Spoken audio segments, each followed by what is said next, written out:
Welcome to Deep Transformation, Self-Society Spirit. Our co-host is John Dupuy and I'm Roger Walsh. And today we continue with our series, the Almaas Wisdom Series, in which we're dialoguing with Hameed Ali, whose pen name is Almaas. And Hameed is offering us the gift, a priceless gift of an overview of his work and creations manifested in the diamond approach and constituted in a series of very remarkable books. And today we'll be diving into what may be the most profound of all the profound chapters in this book, the true nature. But John is on fire with questions. And so, John, I'm turning it over to you. Thank you, Roger. Hameed, true joy to be back with you. And I have been immersing myself in this book for 2.5 months. And I find it's a really great companion to the inner journey home because it's a first-person account, largely, of how the teachings came to you, or the revelations, or whatever you want to call them, and how you went through it and integrated it. And it's really spectacular. And it's been working me. So my first question is about presence, which is a word that you use a lot. And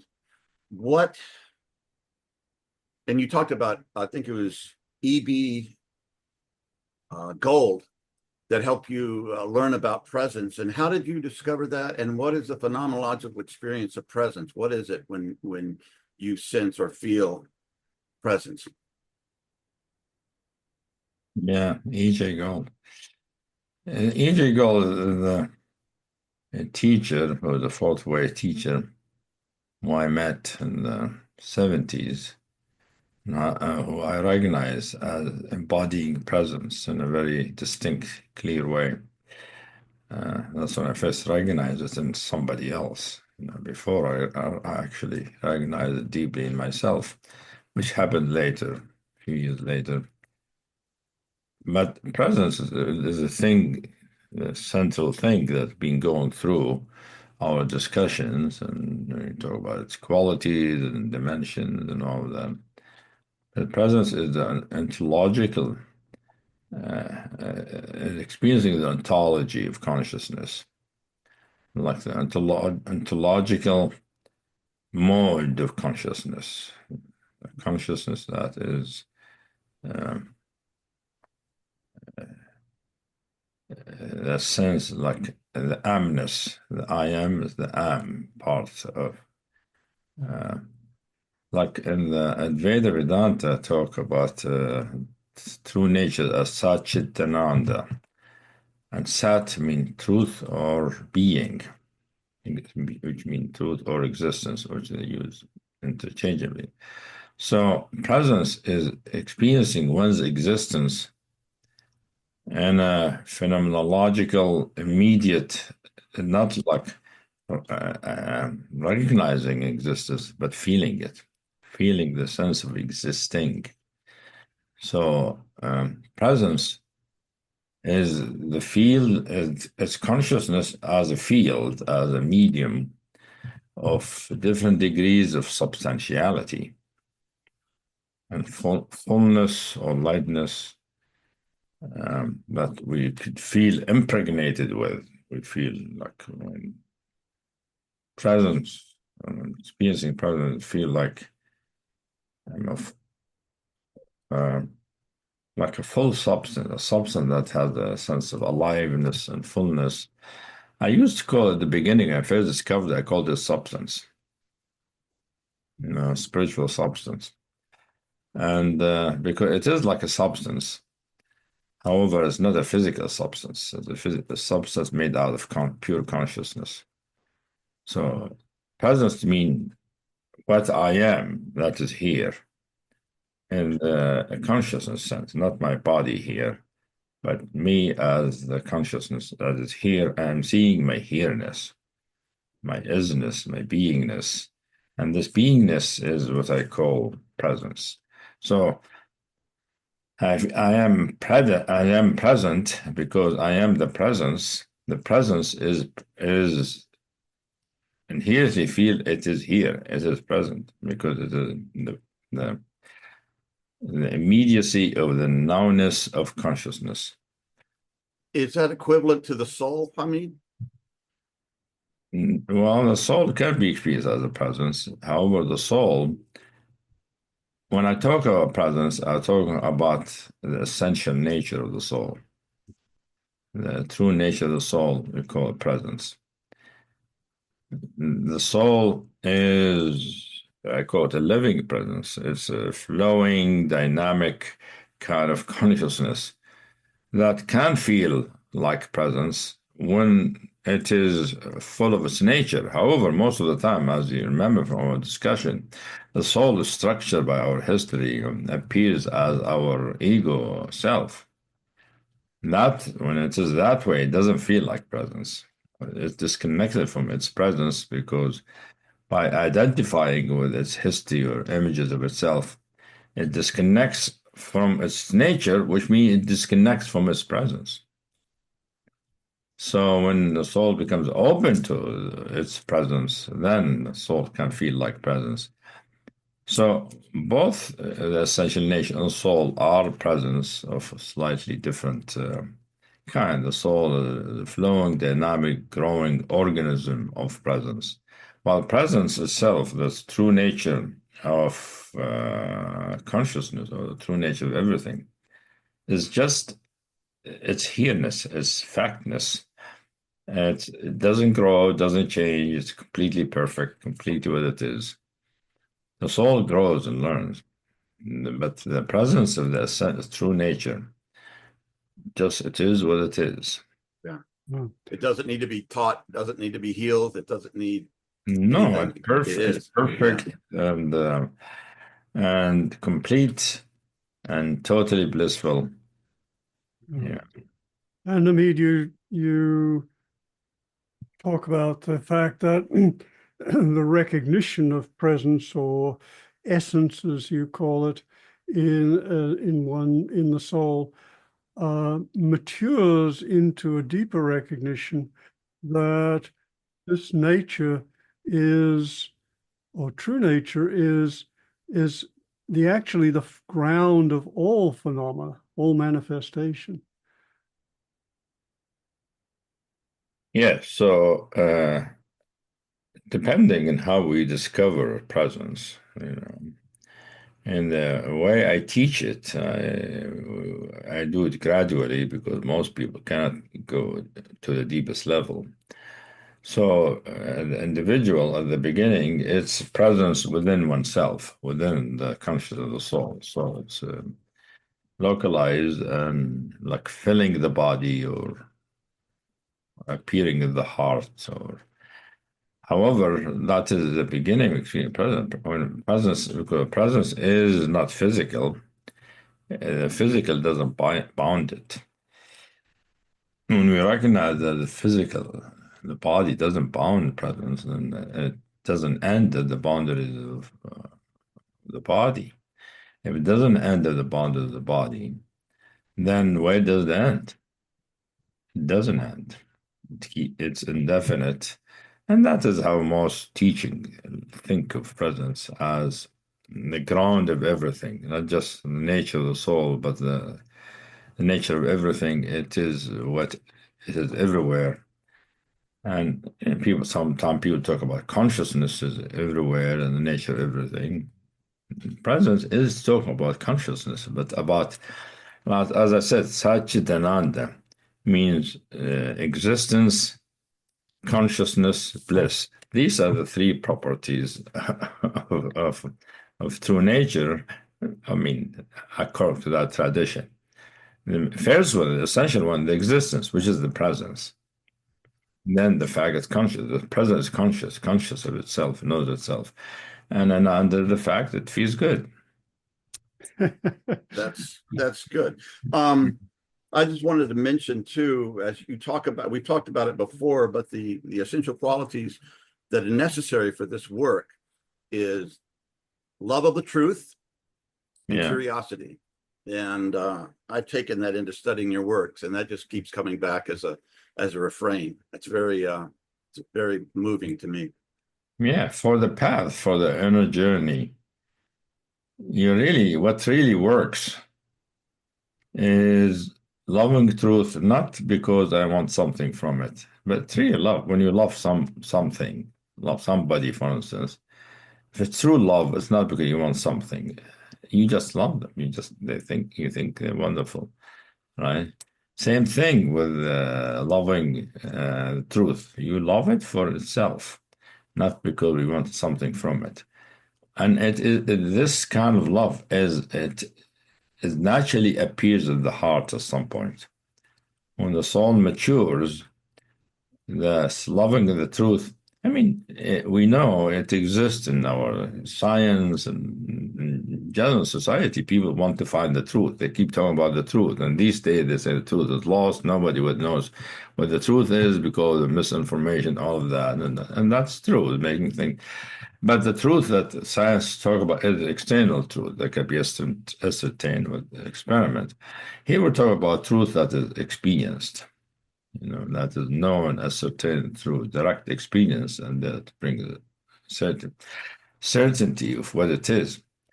So, it goes from the simplest thing to the most profound thing. Truth is not one thing, although there is an aspect of the truth that help us know whether this is true or not. However, the content of what we call truth can be anything. It can be the fact that we're talking, this is truth. And the fact that we are pure existence, that is truth. So loving the truth, wanting to find the truth, because the truth is a dynamic, evolving, transforming, deepening. If we really love the truth can reveal more and more of what it is. And that becomes the most powerful way of what's called the enlightenment drive, the drive toward liberation. People sometimes talk about, I want to be free, I want to be liberated, I want to be free of suffering, I want the meaning of life. All of those are different ways of saying, I love the truth, I want the truth. So love the truth is the most obvious, most specific, clearest expression of that deep, true movement of the heart. One truth for its own sake. And as that discovery of truth deepens and opens into true nature, you talk about the paradox of this, that this is as profound a realization as a human being can have, and yet there's a real challenge in describing it, that this is beyond our concepts and categories. So before maybe we dive into true nature itself, maybe you could talk about some of the challenges that we find here and even discussing it. Well, that's one thing is many of the teaching take the position that it is better not to describe. And many teachings shy away from it.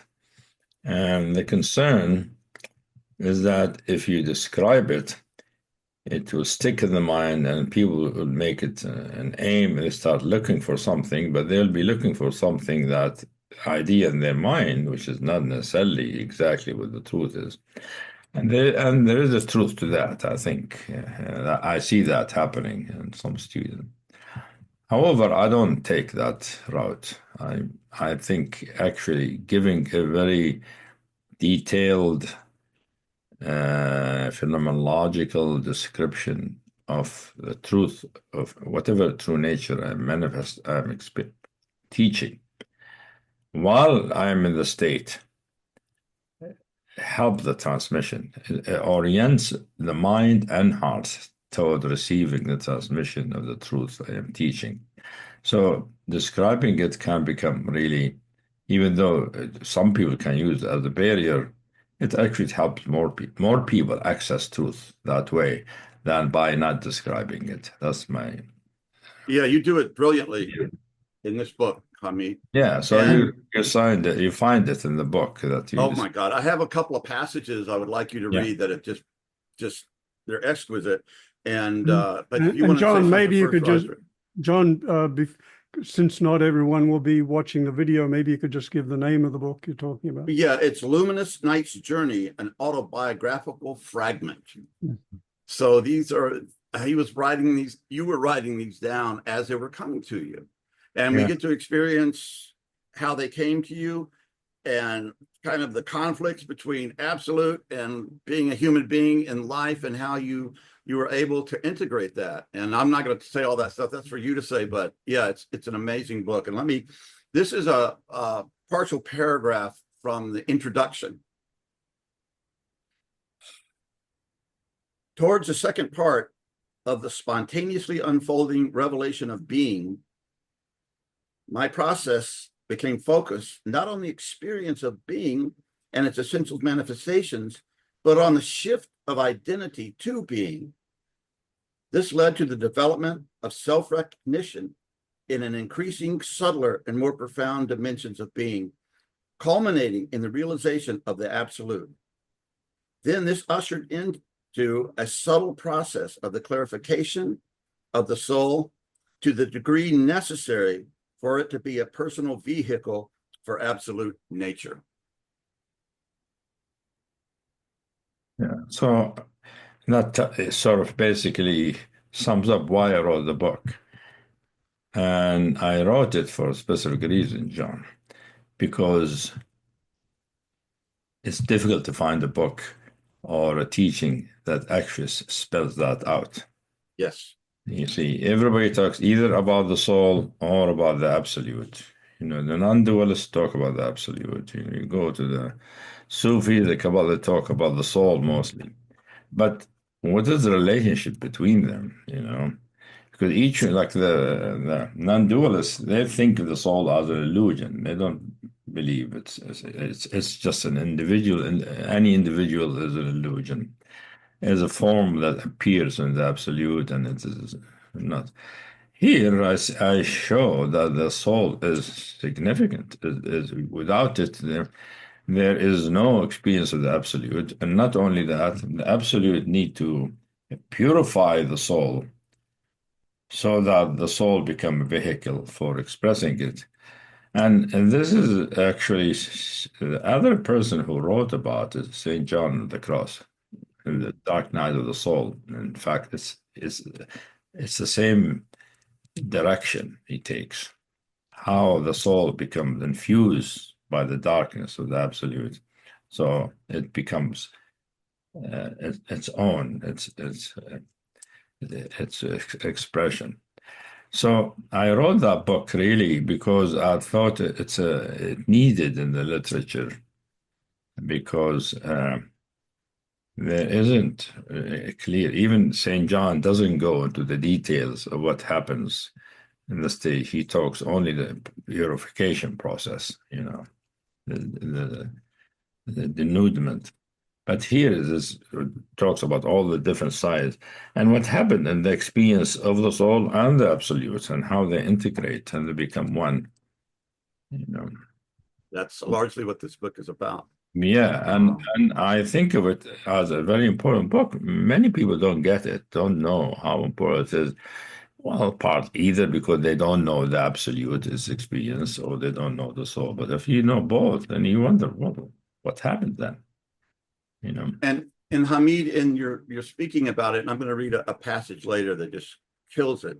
You talked about the absolute being darkness, yet intimate.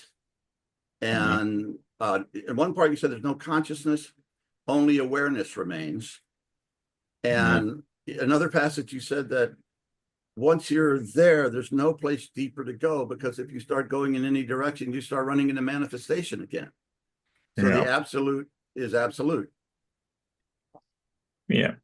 So this is the depth of what I call the second turning of the teaching, which is because we're transitioning about true nature or presence from the individual to the impersonal or the boundless dimension of true nature, and the absolute is the depth of that, the depth or the ground of all manifestation of presence and world.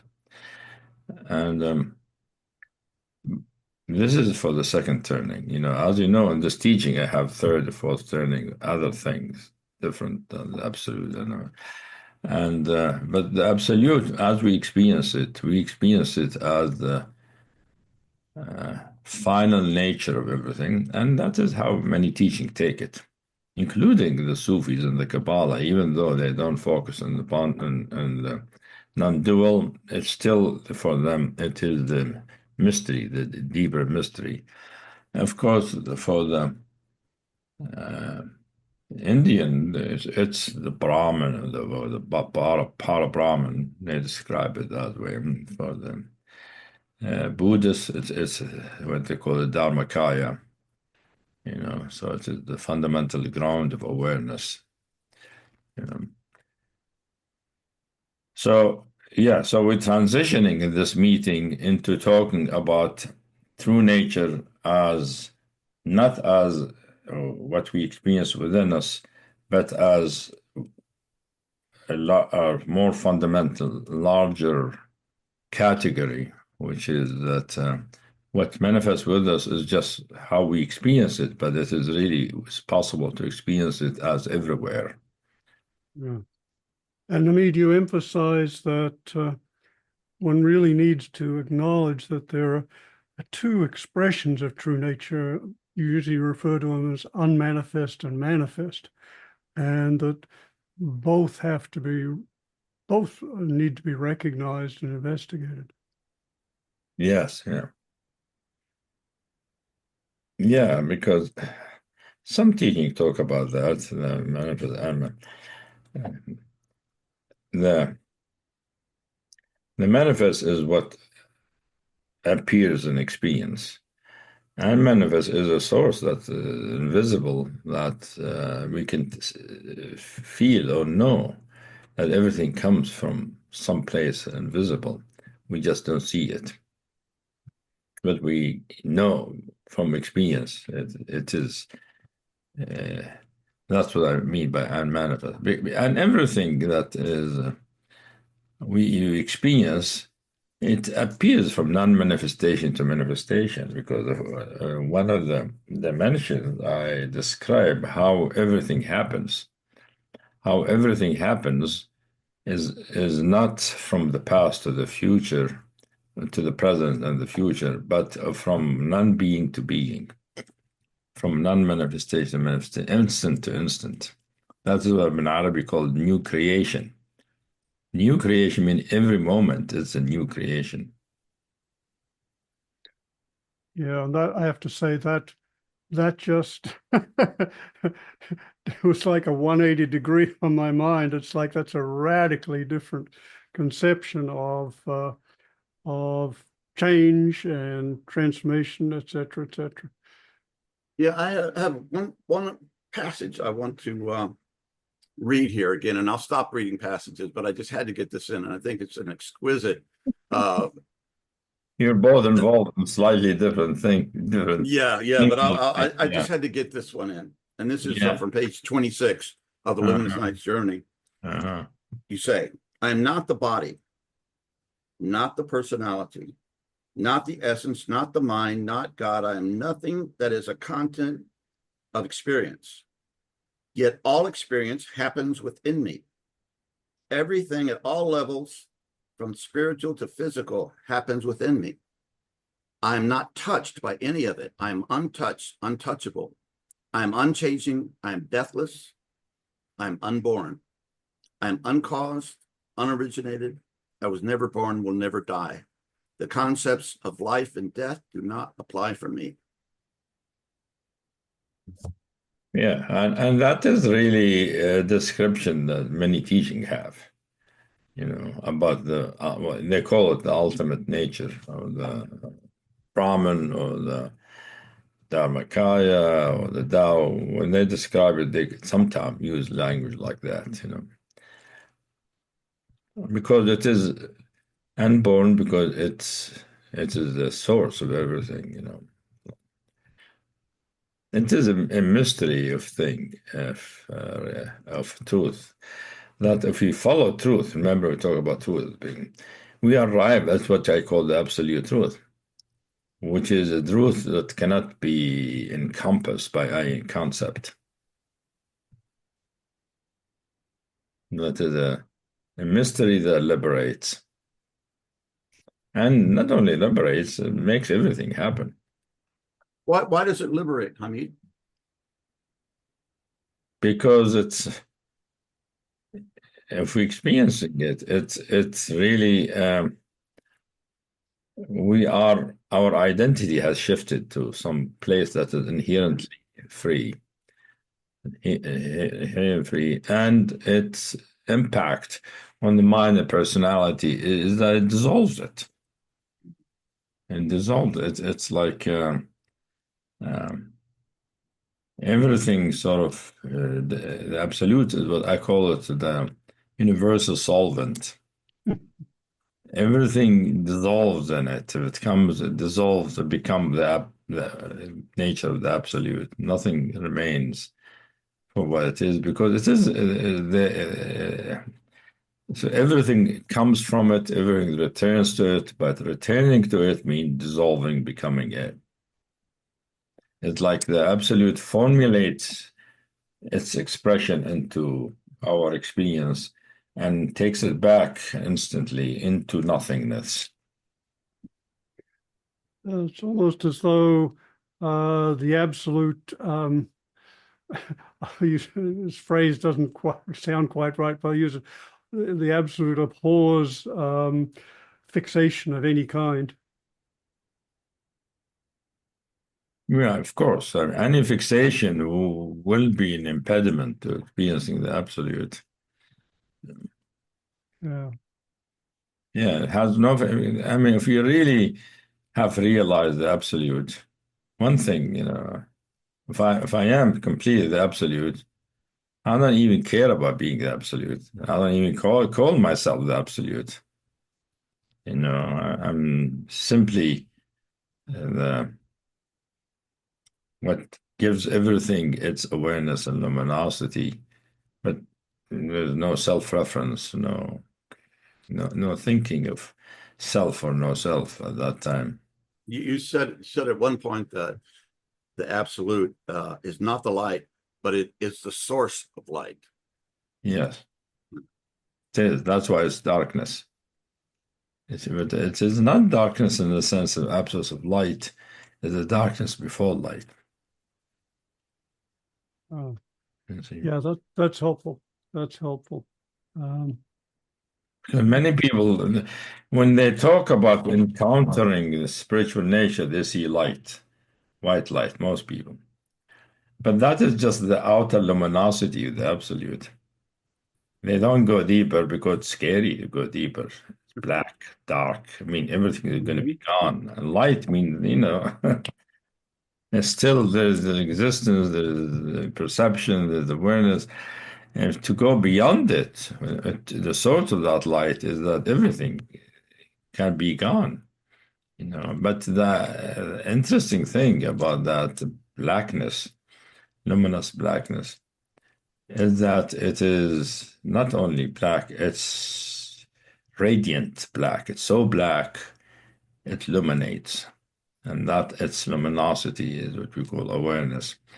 And the blackness is so pure, and because it is not darkness in the usual sense of darkness, or absence of light, it's more like it's the non-beingness, where the feeling in it is lightness. It's so empty that makes the heart feel complete intimacy, sense of intimacy. And also the other thing, arriving at the absolute, is the feeling this is home. Mm. This is home. The soul feels it, finally recognizes, oh, I'm home. I can just rest. I don't have to do anything. I've done my job. I got home. I found my home. So it feels actually, I mean, the feeling of home is very palpable, and the feeling of intimacy is very palpable. And the Yeah, feeling, that doesn't sound yeah, like a dark, scary thing. That sounds like a yeah, ultimately amazing thing, beautiful thing. yeah, it's not a scary thing. At the beginning, before the person feels it, it feels like it might be scary because it will dissolve the self. That's what's scary about it. It'll dissolve any individual identification. It as I call it, it's an universal solvent. And it dissolves everything that it touches. And but being it, you're in this mystery that is complete freedom, complete depth. It's the depth of all reality. And sense of depth is amazing. It's like infinite depth, and at the same time, it's a total intimacy and being at home, and the sense of uh, like we've been carrying a weight and traveling. Now we could drop the weight and just rest. Mm. And Hameed, does in this absolute, does awareness remain the witness? Well, it depends. I mean, that's something in the Siddhartha Maharaj tried to explain to people. Most people didn't get it. If you look outside, you see there's awareness of the world. If you look inside, you don't see anything. You'll be gone. So if you look into the absolute, there is no awareness of anything because it dissolves whatever is aware. If you look from out from within it from it to the outside of it to its own manifestation, you see manifestation. You see whether it's thoughts, feeling, all of the world. And I mean, it feels like this gets very tricky in the descriptions of it because it's sometimes described as a profound not knowing or ignorance, yet it seems like there is still some subtle awareness, but but no phenomena or no objects of any kind. Does that resonate? Well, it is not one answer. There are two possibilities. Mm. You can be aware of the absolute mostly, and there's not knowing what it is. However, for there to be any awareness, there has to be something manifest, even with just a little thought or little sensation. When that thought and sensation is gone, there is no awareness. That's what's called cessation or fana. This is fana, the annihilation of everything, of consciousness itself. So there's no awareness of the absolute because I guess awareness is a thing, maybe, or a And also, manifestation. there's nothing to be aware of. Mm. I mean, I'm still unclear here because um,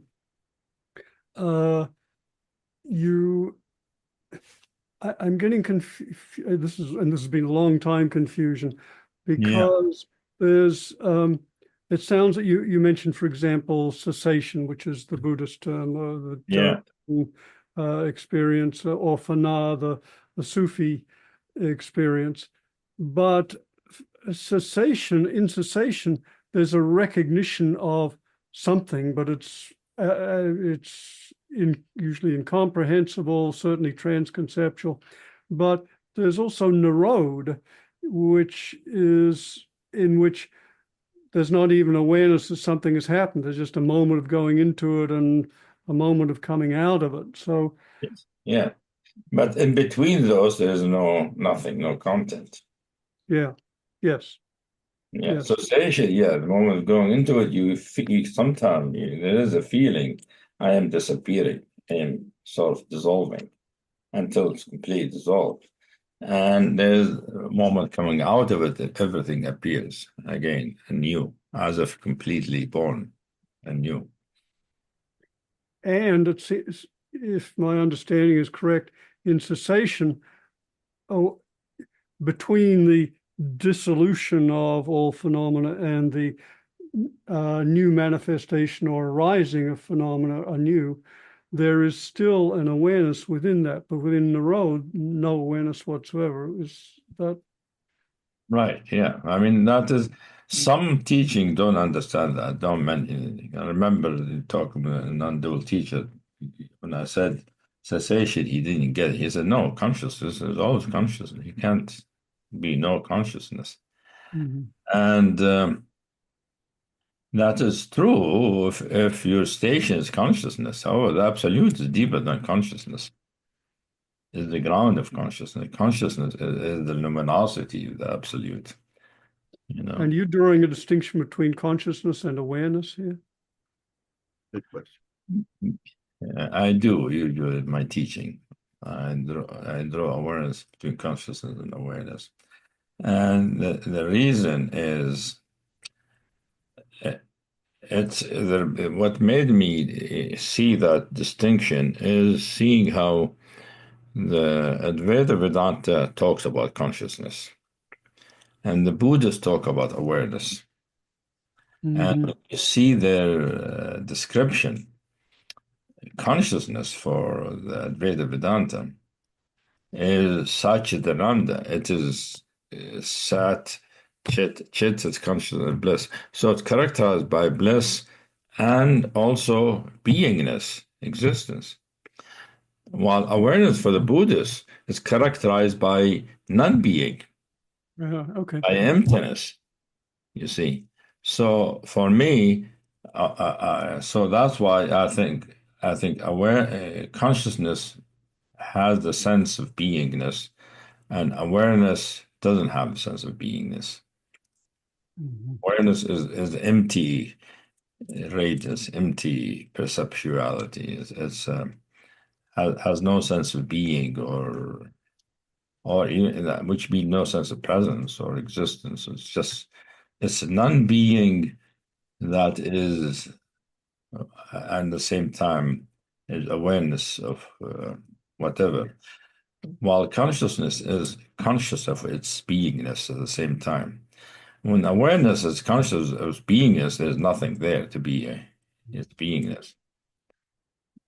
And you describe also with awareness, and here you acknowledge it's coming out of your own experience, but also very congruent with the Tibetan Buddhist Dzogchen teachings of the inseparability of awareness from emptiness and from luminosity.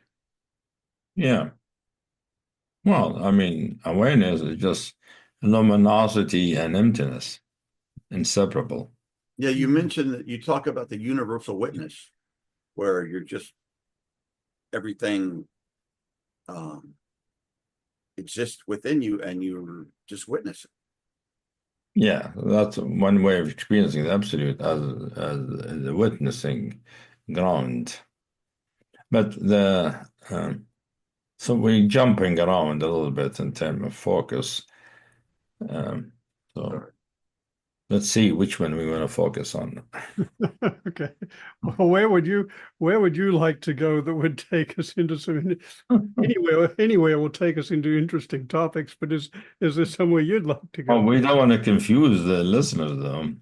Oh, I think we're going to blow their minds. I think this is it's amazing. Confuse them. We're moving from one thing to another. I mean, to talk about the monacity and then talk about the universal wisdom, I mean, they're related, but they're not the same thing, and they're very big difference in terms of experience.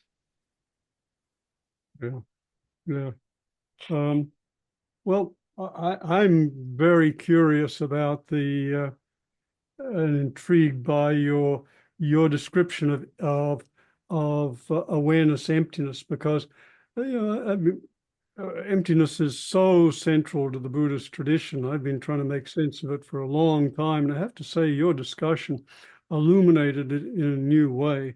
And you point out that that really emptiness is an attempt to point to the deepest, the ultimate nature of existence. And you point out that phenomena just don't have the substantiality and solidity that we usually attribute to them, and that even the very experience of something solidly existing is a superimposition of the mind. Yeah, so if you go to Dzogchen or Mahamudra or any of those higher tantras of the Tibetan Buddhism,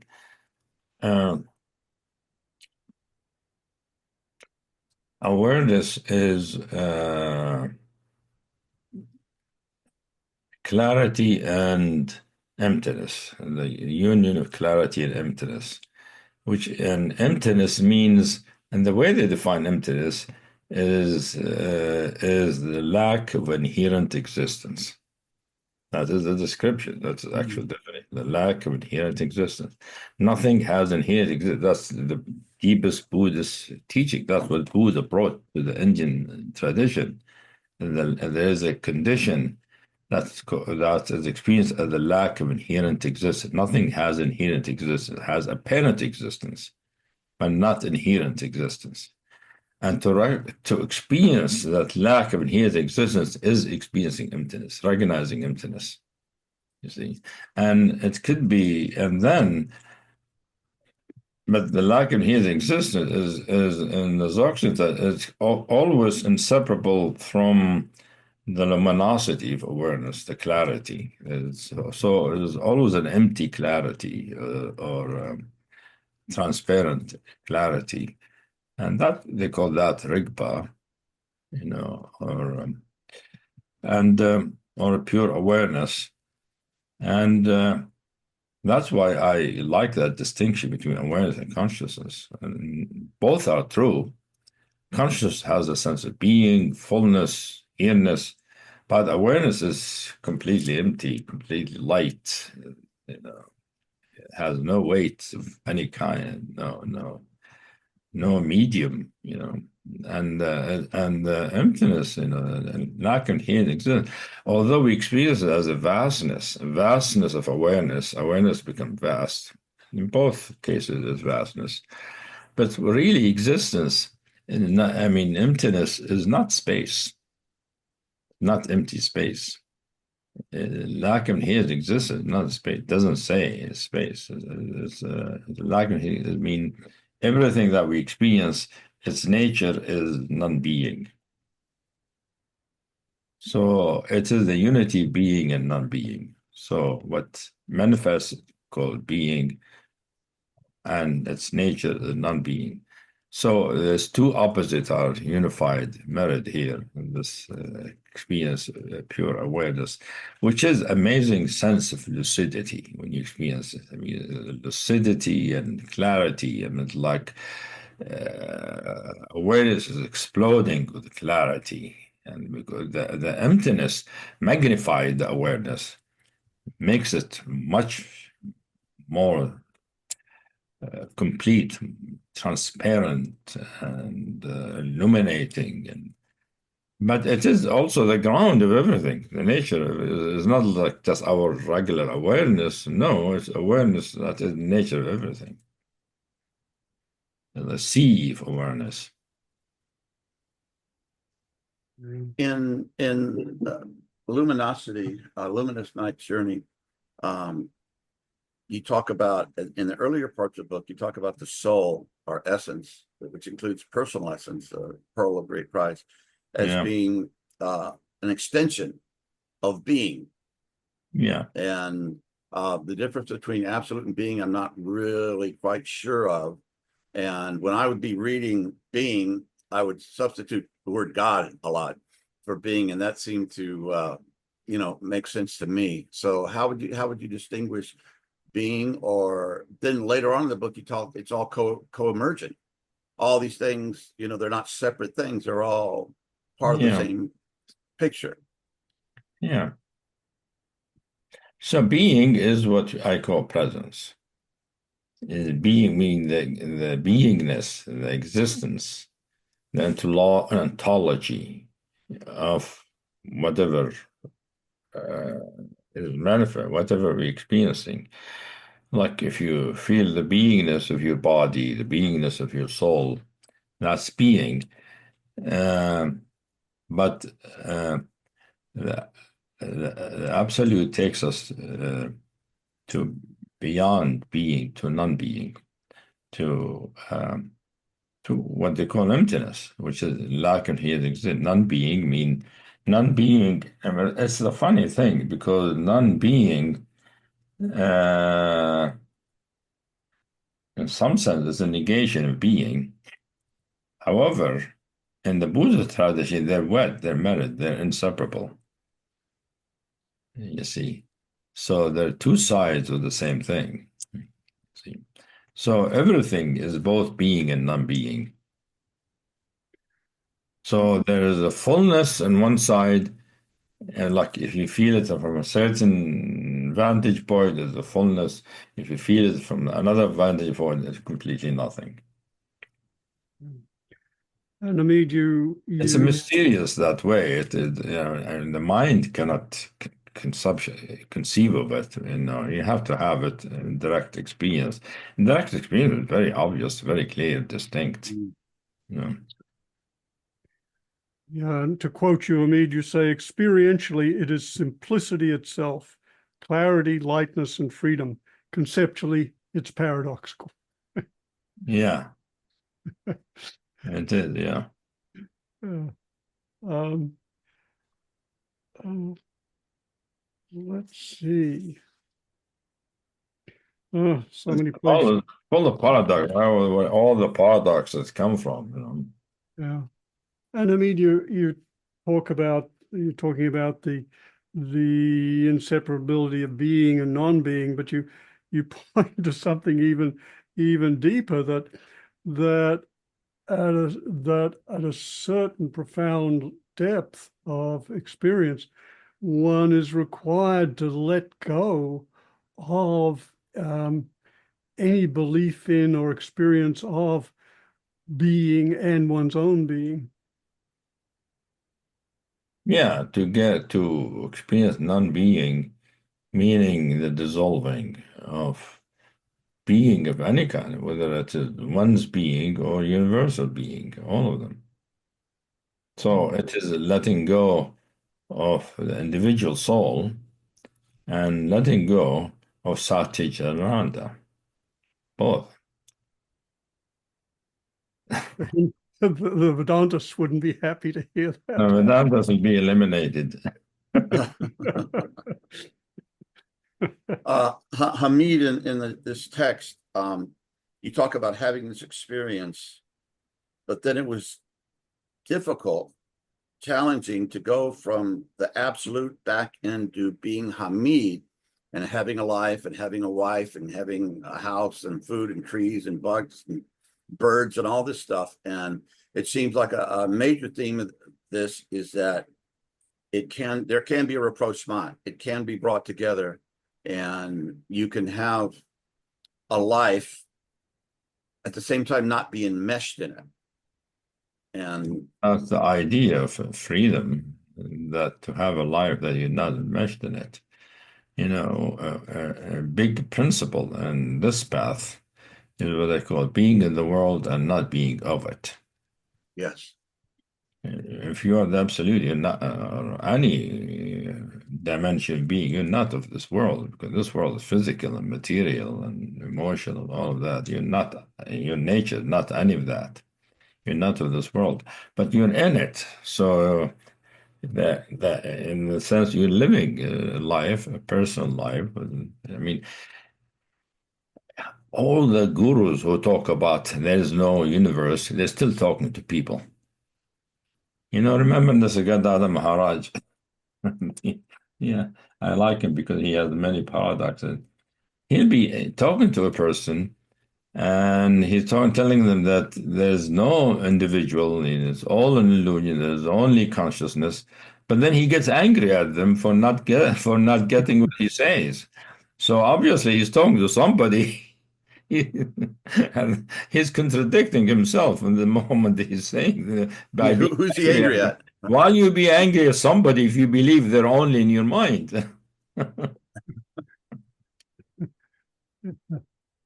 Yeah, my mind could do that, by the way. Yeah. Yeah. Let's see. So many directions to go. John, I have a line, but is there some more you want to say? Yeah, I have a bunch of stuff too, but I don't want to go galloping off into God knows what. So I'm kind of pulling back. I had a couple of ending questions for you, and but let me bring up this one thing. You talked about the ego, and now when you experience things kinesthetically. You feel it in your body, you see it as diamond, multifaceted, and obviously you get it intellectually too. And after you studied and taught physics at Berkeley, you Yeah. studied Reichian therapy. Do you Right. think that was partly responsible for or helping you to be able to have such embodied, complete I think so. I think so. revelations? That made me appreciate the body being open, free of tension, free of patterning, historical patterning, and open. And that really is my way of teaching is always experiencing presence in the body, you know, similar to the martial arts where the body is important. And so feeling the body is opening the body because really, especially if we were to learn about the soul is what's in the body. It's so enmeshed in the body, so inseparable from the body, it's what animates it. How can you recognize the soul if the body is not open? So I think the learning of Reichian therapy and bioenergy and doing years of breath work and freeing the body and relaxing and opening it, and I think is one reason why I got to understand what the soul is, experience, because it is really an inside of the body. And by freeing the body, as you said, Hameed, what are you exactly talking about? Releasing muscle tensions? What are you pointing to here? Well, if you read Reich, Wilhelm Reich, I mean, he takes Freud work about defenses and contraction and all of that. And he said all those appear in the body. There is no defense or resistance that doesn't have a counterpart in the body. And in the body, it appears as contraction, patterns of contraction, pattern of tension and opaqueness. So freeing the body is freeing it from those contraction, from those opaqueness, from this tension, because those tensions are not just physical tension because of accident, whatever. They really correspond to mental attitude and mental beliefs and stuff like that. They all go together. So Reichian therapy, you by doing the work, the breathing work, whatever, it's not that the body just relaxes. The body relaxes by releasing emotional content. Yeah, and there's a principle called the psychophysical principle that every psychological state has a somatic expression of some kind, and it seems like one can partially, I don't think completely, release these psychological conflicts, defenses, etc., by somatic work. And it sounds like that's what you're pointing to. That really Yes. facilitates the psychological. Yeah, and it's very helpful that way, actually, for many people. If you don't, work on their body and to help liberate, it's difficult for them to experience presence or pure consciousness because the tension makes it difficult to. You need to be relaxed. You need to be at ease, and the body need to be open. That's a valuable addition, Hameed, because there's not a lot of emphasis on that in at least some traditions. Of course, Hatha yoga would be an example of, Yeah. excellence of that, but it's not often emphasized. I haven't heard it stated so clearly for some time. Yeah. Yeah, I mean, I think that's why many of the Indian tradition, they always practice yoga. It's an important part of the thing to practice yoga too, so that the body become more supple, free of tension. But you see, it is possible to experience, transcendent state while the body is tense. It's still tension. The body is not liberated, but that becomes a dissociated state, the transcendent state that doesn't include the body.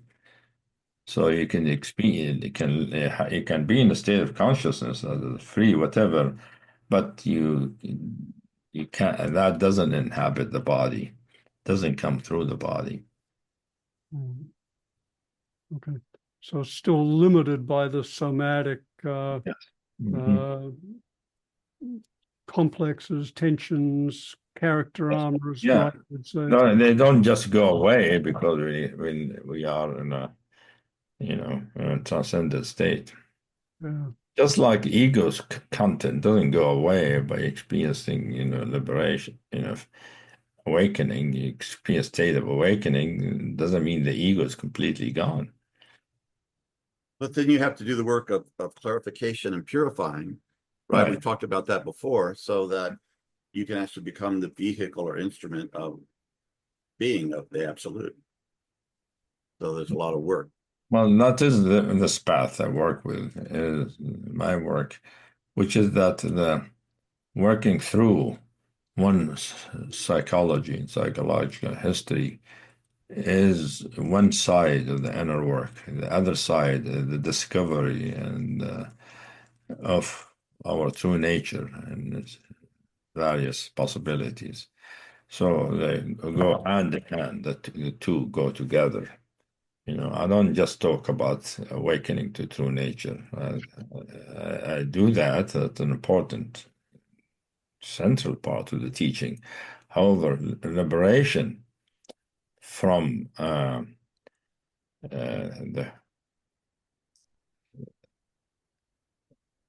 the conditioning of the past, from the patterning of previous experience, is really important. Otherwise, we cannot have which is to be in the world and not. We can't be in the world in a free way. We can be not of it, but we can't be in the world in a full human way. At one point you talk about the ego, memories and culture, anything that makes up the personal, as being kind of a liquid, leaden, heavy thing. And you talk about kind of changes into a pearl, a luminescent pearl, which is a personal essence, I suppose. And my question is, the ego, not the enemy, but a necessary stage in order to experience and to wake up? Can we skip ego and go directly to absolute? Yeah, that's true. Ego. I mean, everybody grows up with an ego, so it's natural to have an ego. So you wonder if it's natural, why it's there. It can't be a mistake if it's natural for everybody. So so that's why I see it as a step, as one stage of development of the soul, like which which prepares the life for more of an essential kind of individuation that I call the pearl. The leaden thing is more, the lead is one way of experiencing inner defensiveness, but it is a state of inertia. The inertia for the ego, how the ego doesn't change. When the people say, I work in it, but it doesn't change, that's because there's inertia. You have to get to the inertia part. When you feel inertia, it feels like lead. Doesn't move, doesn't flow. Mm. Mm. we haven't talked about a couple of things that you emphasize. One is the whole relationship to space and time of true nature, and so that seems important.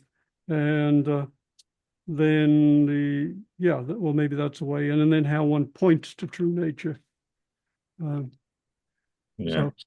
So that chapter about true nature, I'm introducing true nature in some ways, main feature, but in general, an introduction to what comes, chapters come after it, where I go through different dimensions of that true nature in more detail. Like there's a chapter on the absolute, for instance, in detail, the fifth dimension. But here, true nature is more general and brings out many features of what we call true nature. What I call true nature, Buddhists call Buddha nature. The Indian will call it the ultimate self, and the Sufis will call it divine essence. Yeah. And one of the things you emphasize is that true nature, as the absolute ground of all phenomena in the universe, is beyond space and time, that it creates space-time. And so it introduces these extraordinary paradoxes of experiencing it as infinite and eternal, and yet it's not it's not quite. Yeah, and infinite, eternal, that's how we can experience it from outside it. And when we see that vastness of it, and like in the experience of the absolute or any of those dimensions, it's vast and it has no end to it. So in that sense, it's infinite, and it feels infinite, and in terms of seeing, it feels like you can't see the end of it, and feels infinite. So we say it's infinite, and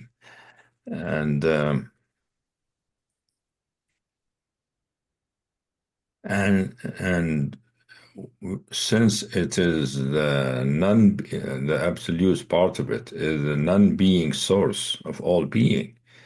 Being appears in space and time. Yeah. So it manifests space and time, because through nature you cannot say it is space or time. It's not the time that passes, because no time passes in true nature itself. Time and space emerge from true nature, yes? It's not held in time. Yeah, but you see, saying that space and time emerge from true nature is really a very profound thing, because even though on the spiritual level it says space and time are not fundamental, it says the physical level they are fundamental. Because they emerge from true nature. True nature, creates space and time. Because there are many theories now in quantum theory, whatever, they're trying to sort of make space and time not real. Oh, it's created. But create from what? Not physically.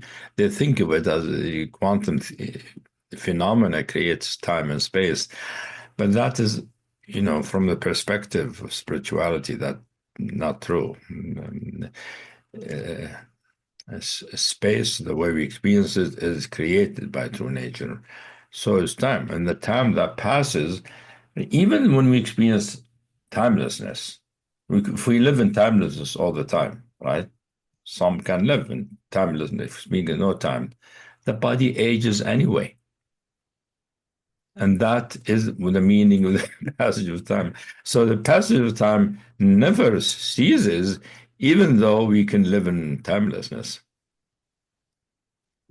That's a paradox, you see. Yes. Yeah. Because true nature is timeless.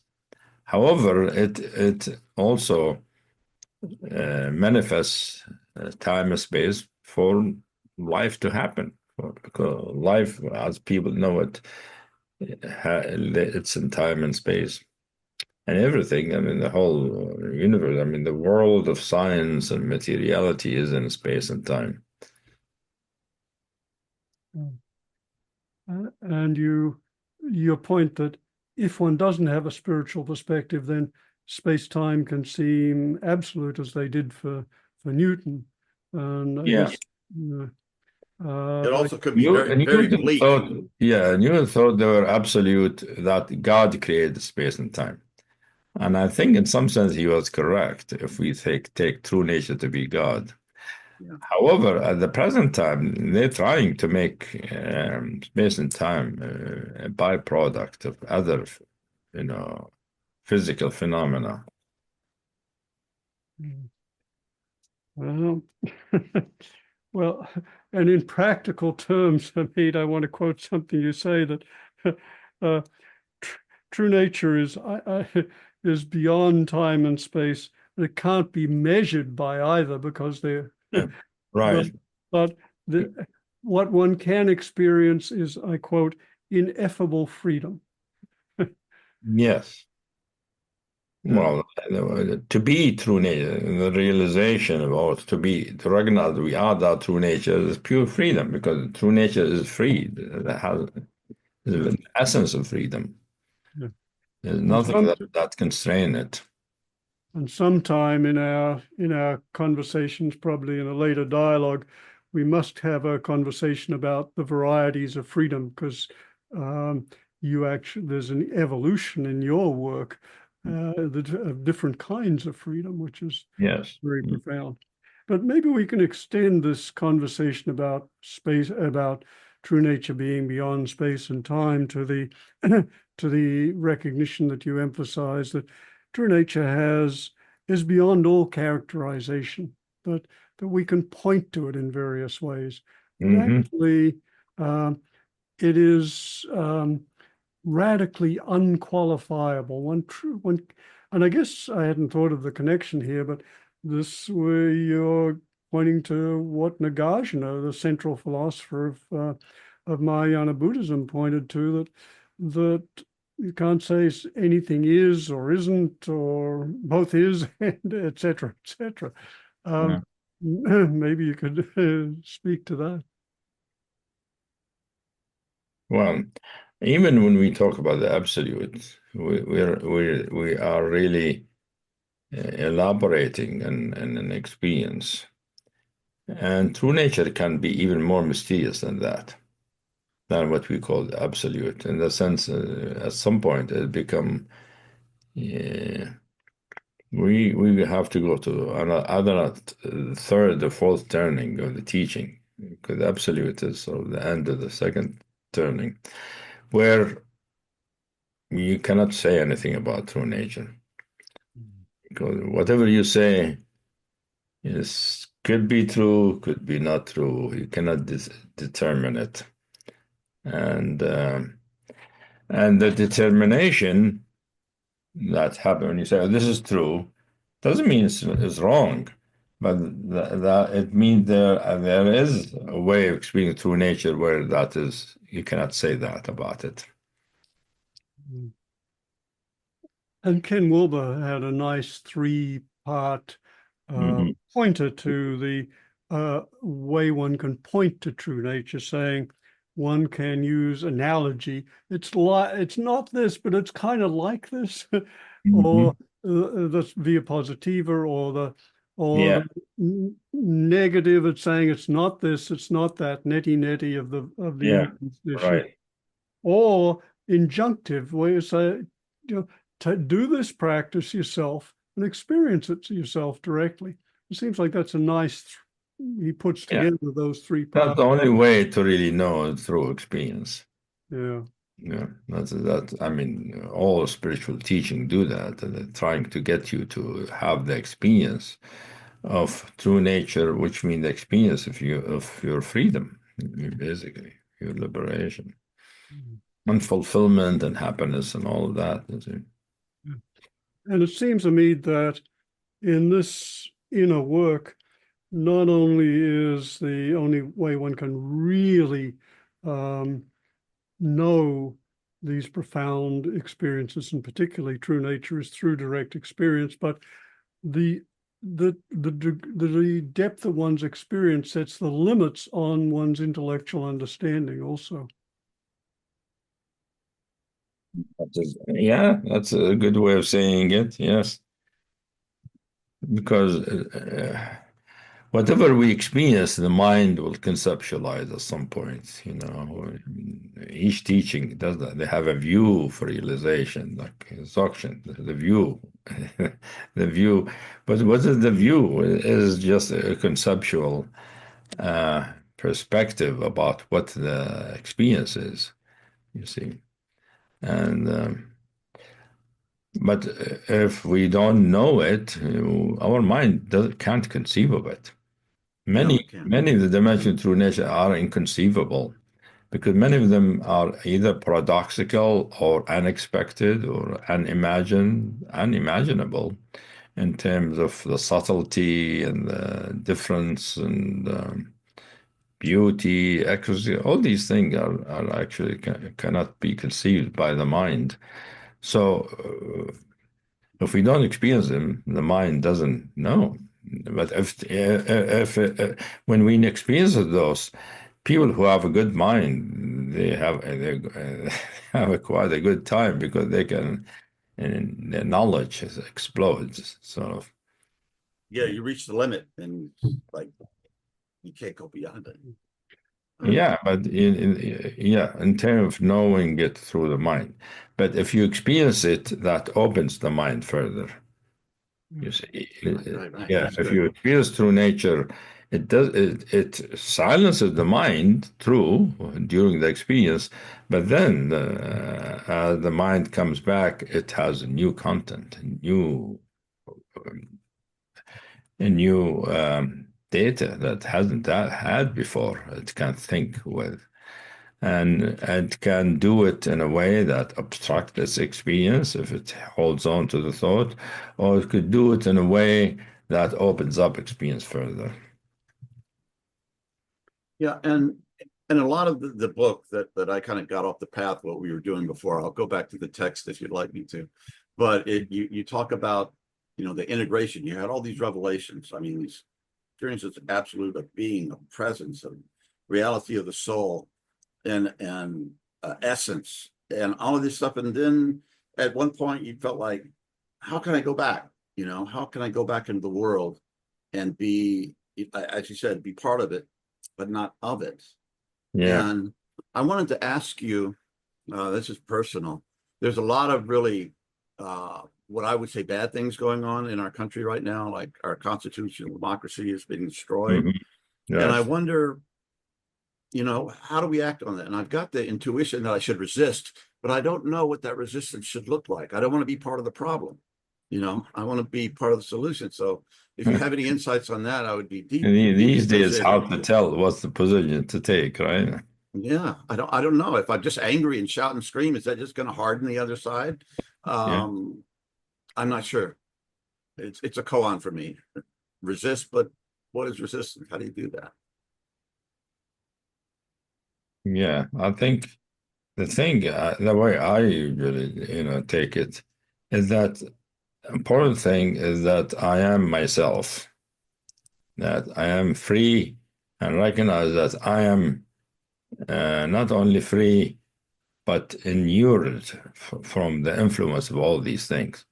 All these things happening around me. I mean, it's much worse, much more chaos, much more suffering and fear and anger than it used to be 20 years ago, Yes. right? However, there was always anger, fear, whatever. There's nothing new. It's just more intense, right?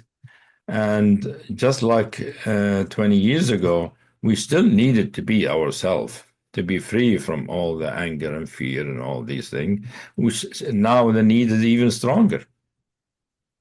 We need to be grounded in what we are, so that the fear, I mean, I feel the sadness and the fear of the world. I am aware of it. But what I am is not touched by it. I'm aware of it, feel it, sympathize with it, but I am not touched by it because I am something that is indestructible. That its purity cannot be marred. And from that, depending on the situation, what expression comes would be a natural, obvious thing that happens. Yeah.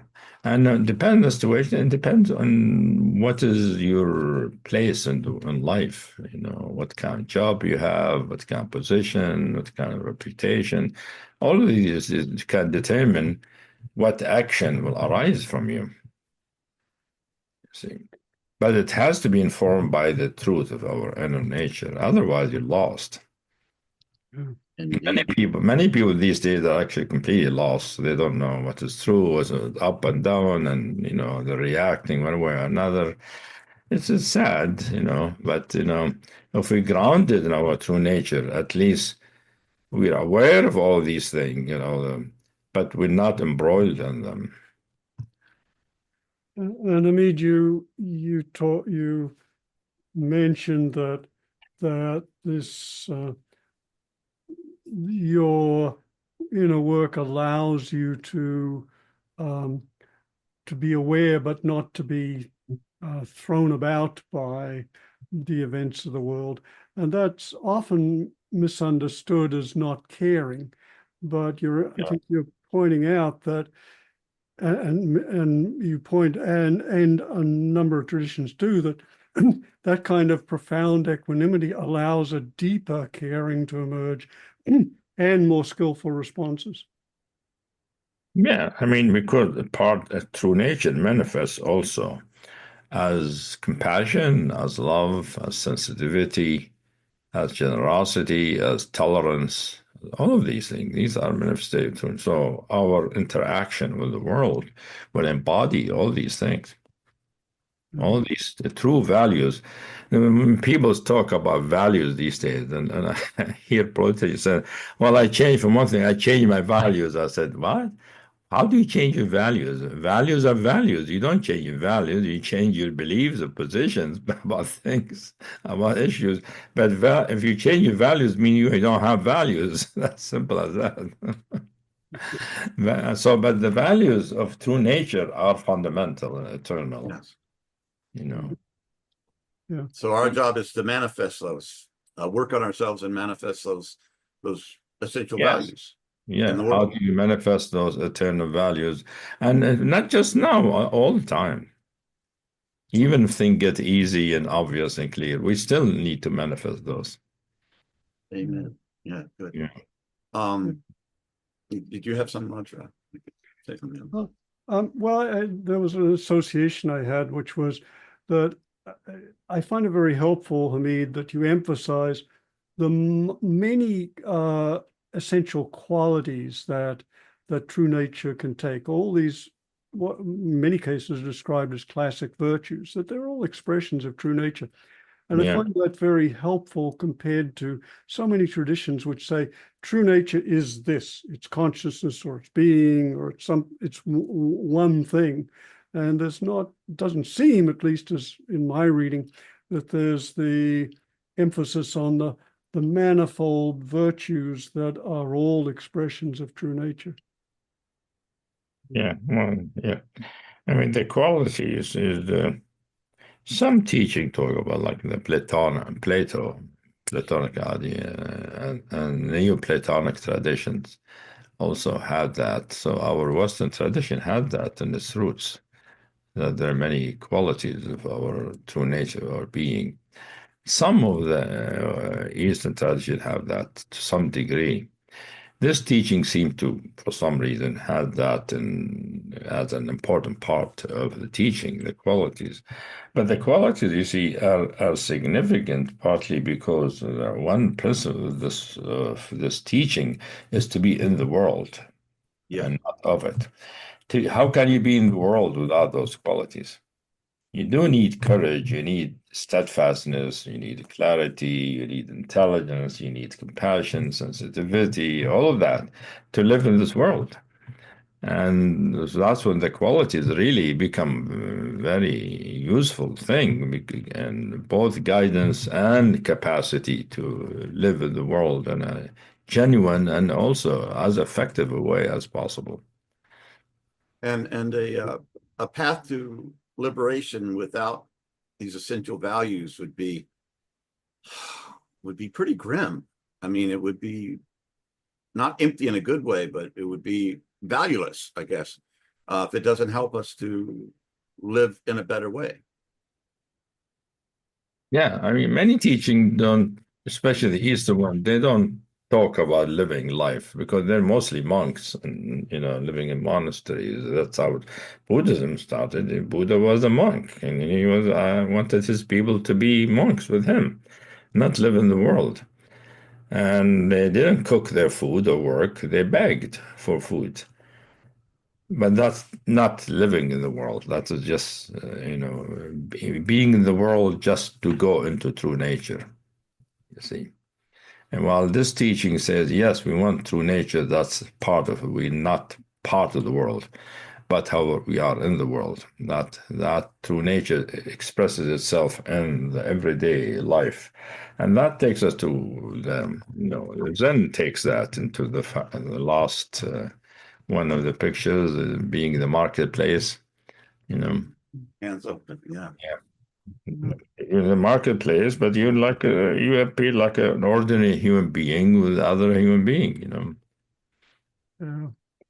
Yes, there's a beautiful commentary on that last picture. Maybe we should just say that the 10 ox-herding pictures are a pictorial representation of the spiritual path as described and practiced in Zen. And the last picture that you're talking about, Hameed, is this almost bumpkin kind of wandering into the marketplace with a gourd of wine, and and the commentary says, even the wisest cannot find them, which I think is a great description. It's like so apparently ordinary. And that is actually the nature of realization. At some point, you feel ordinary. I mean, after all the vast, amazing, beautiful, mind-shattering thing, life becomes ordinary and simple at some point. Yeah. And hopefully we will get to the fourth turning, but you emphasize there that that the most ordinary experience is as profound, can be recognized as profound as some of the most remarkable experiences we've been talking about today. So the idea is to be free. There's freedom, there's no limitation on oneself, and inwardly free. Outwardly you might not be free, but inwardly you're free. Yeah, beautiful. You're reminding me of that exquisite quote from Viktor Frankl, the psychiatrist who was imprisoned in the Nazi system, and said everything can be taken away from a person except the last freedom, the freedom to choose their attitude in any situation. Yeah, right. Yeah. John, you had a question you wanted to. Yeah, this is like the cherry on top of the this absolute sundae we've been digesting here. Thank you so much for it. It's been extremely profound. So this question arose for me when studying your works, and I have been immersing myself in it. And also your words they're transmitting. It's not just intellectual ideas. There's something that really comes through and helps us understand these almost impossible things that you describe. But what is it, Hameed, that motivates you these days at this point in your life? Why are you talking to us? Why do you still, teach? And what is the motivation? Why don't you just hang out and be true nature? I am. Okay. I'm hanging out being true nature. Well, I mean, living this life, what does it mean, hanging out? I'm not in a monastery, I'm still living in life. Although I'm not an ego individual, like the way I experience myself is not something that's how most people describe their experience. But, I still engage. There's engagement with life and there's enjoyment. There's enjoyment of our conversation. And also, it is something that happens at some point in the path, which is the expression of compassion, love, generosity, giving, wanting others to benefit is not a motivation. It's a natural expression. I don't get Spontaneous. motivated to do that. It just happens. That is what happens. So I don't need motivation. There's nobody there to be motivated. Let's put it that way. Yeah. There's Yeah, just natural expression, outflow of life. beautiful. Well, Hameed, being true nature is expressing it through itself through you in exquisite and delightful and enjoyable and very helpful ways. And thank you so much for giving everyone who's listening this profound transmission and your being. So deep appreciation. Yeah. Very, very grateful, Hameed. Thank you. Yeah, Deeply. I'm also grateful to the two of you because you are giving many people the opportunity to have a window into this universe that is potential for all human beings, while most human beings don't know about it. Yeah. So giving the people a window to look, oh yeah, it is possible. There is such thing. That, hopefully, it's good for them to know that, but also it's a way for true nature to appear. Yes. Yeah. Yes. Yes, and we feel very extremely grateful to be to be a part of it and to be able to play a small role in getting these profound realizations your being out to the world. So thank you so much. Yeah, and I'm reading this stuff and immersing myself in it, and I go, then I get to talk to him in person next week. It's like, Yeah, so I'm glad you got into that book, John, because it's a book I really notice, and not many people read it. And I imagine not many people read it because it's hard to sort of read in some sense, although it's biography is biographical. Should be easier than the other books because it's a direct experience, but it's a kind of experience that many people don't have, so might not be able to relate to it.